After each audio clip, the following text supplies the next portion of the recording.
Hi, it's Steve. Today we'd like to show you how to change the inlet water valve on your washer. It's a really easy repair. Let me show you how we do it. Now, to do this repair, we will need to pull the washer far enough forward to access both the back of the washer and to be able to tilt the console back.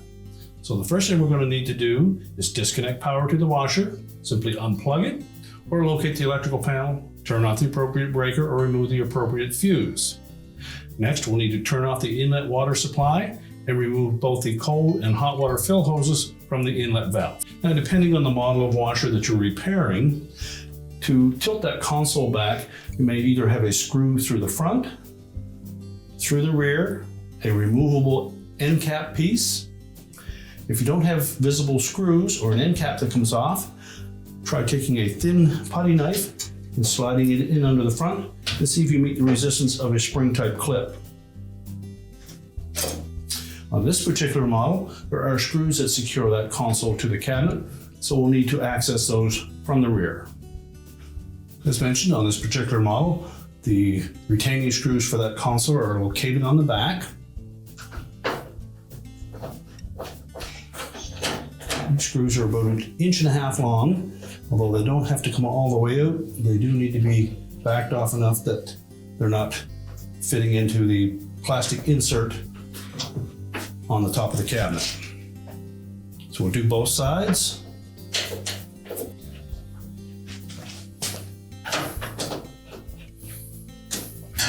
Once they're loosened enough, we should be able to push both of those end caps forward.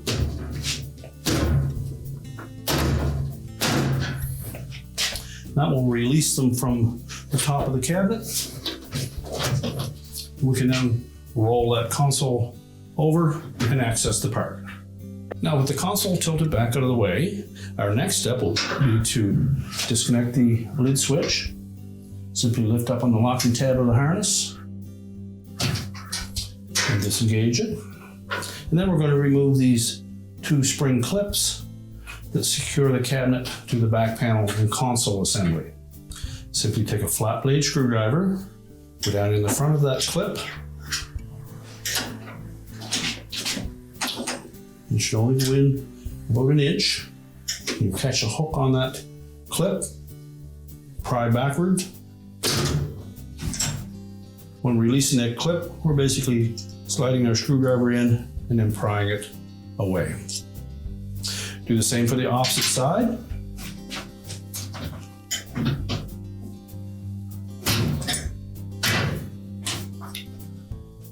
And set that one aside. Now at this point, the back panel is mostly free, although the water inlet assembly will tend to hold it slightly in place. So we either have the option of just tilting that cabinet slightly forward by lifting up the back and tilting it, or you can lift it up and remove it completely. It's not necessary to remove the cabinet for this repair. Now that we have the back panel disconnected from the cabinet, we've unhooked our lid switch. We're simply able to tilt that cabinet forward and disengage it from the inlet water injector, and that should give us enough access to remove the outlet hose from the water valve itself. So while supporting the back, I'm simply going to lift up on that cabinet, tilt it forward, and have somebody hold it in place, and then you can change out that part. Now next, we're going to remove the retaining screw that comes through the back panel into that valve. It's a 1/4 inch hexhead screw.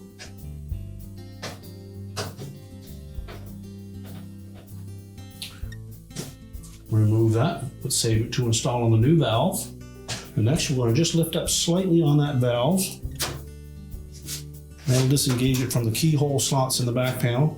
We can pull the valve out so that we can access it easier. We'll start by removing the wire harness. Take note of the location, so make sure that we plug it back in the proper sequence.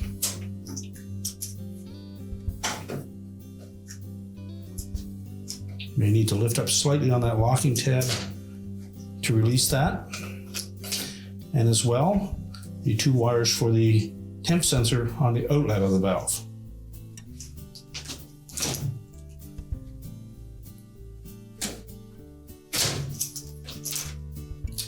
Now next we'll need to remove the outlet hose by depressing that clamp and pulling it back, and then remove the hose from the outlet of the valve.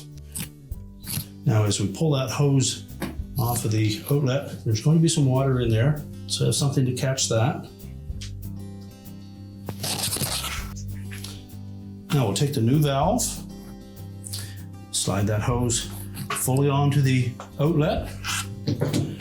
We'll move that clamp up into place.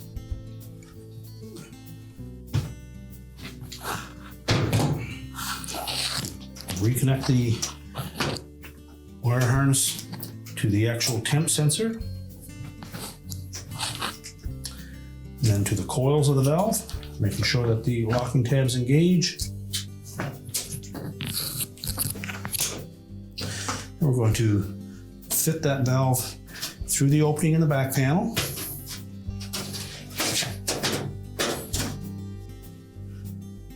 Then we'll press down on that valve to lock it into the back panel, and that should expose the hole for the screw to go into.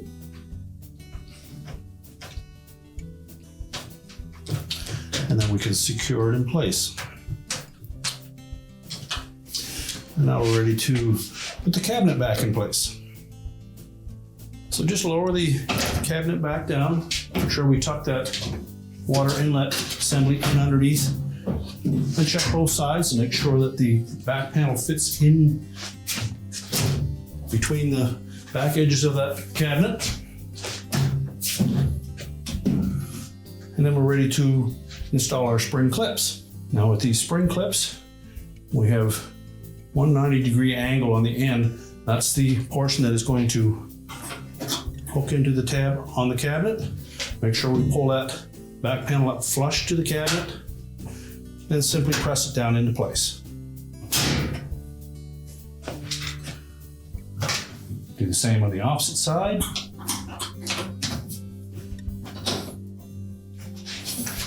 Check to make sure nothing is pinched, and snap it into place. We can then reconnect our lid switch harness. So next we're going to tilt that console forward, and we want to make sure that these hooks on the end caps fit into the rectangular holes on the top, and there's a little guide hole on the front here as well. Make sure that lines up with this tab, and then once we have those lined up and sitting flush, we'll just push it back slightly.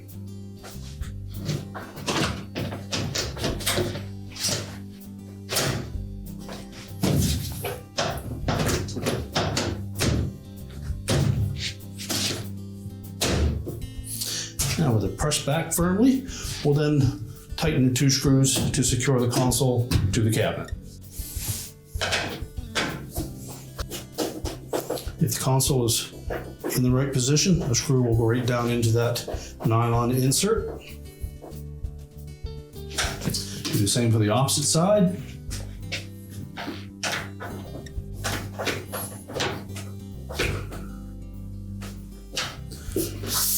And now we can push the washer back into place. Now that we have the console back in place, we're ready to push the washer back into position, reconnect the power, and your repair is complete.